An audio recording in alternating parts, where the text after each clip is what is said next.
Congress party ఎంత భయపడుతున్నదో ఒక్క విషయం ద్వారా అర్థమవుతున్నది. భారత రాష్ట్ర సమితి వాళ్ళ మేడిగడ్డ బ్యారేజ్ పర్యటన పెట్టుకుంటే కాంగ్రెస్ పార్టీ వాళ్ళు ఇవాళ పాలమూరు ప్రాజెక్టు యాత్ర పెట్టుకున్నారు. అంతేకాకుండా కాగ్ నివేదిక పైన రౌండ్ టేబుల్ సమావేశం పెట్టుకున్నారు.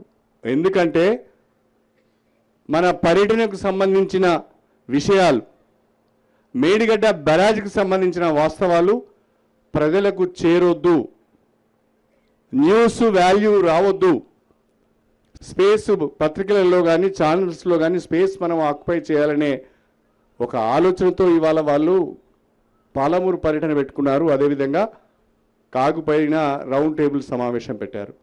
నేను అడుగుతున్న రాష్ట్ర ప్రభుత్వాన్ని, మేము వాస్తవాలు చెప్పడానికి బయలుదేరినప్పుడే పోటీ యాత్రలు మీరు ఎందుకు పెడుతున్నారో ప్రజలకు వివరించి చెప్పాలని చెప్పి నేను కోరుతున్నా. ఆయన నల్గొండ యాత్ర పెట్టుకున్నప్పుడు మీరు మేడిగడ్డ పర్యటన పెట్టుకున్నారు. ఈరోజు మేము మేడిగడ్డ పర్యటన పెట్టుకుంటే మీరు పాలమూరు పర్యటన పెట్టుకున్నారు. అంటే ఏదో తప్పుడు సమాచారాన్ని ప్రజలకు ఇచ్చే ప్రయత్నం మీరు చేస్తున్నారు. మా పర్యటన ద్వారా వాస్తవాలు తెలుస్తాయనే భయంతోనే మీరు కౌంటర్ యాత్రలు చేస్తున్నట్టుగా కనిపిస్తున్నది తప్ప మరొకటి కాదు అని చెప్పి ఈ సందర్భంగా నేను తెలియజేస్తున్నా.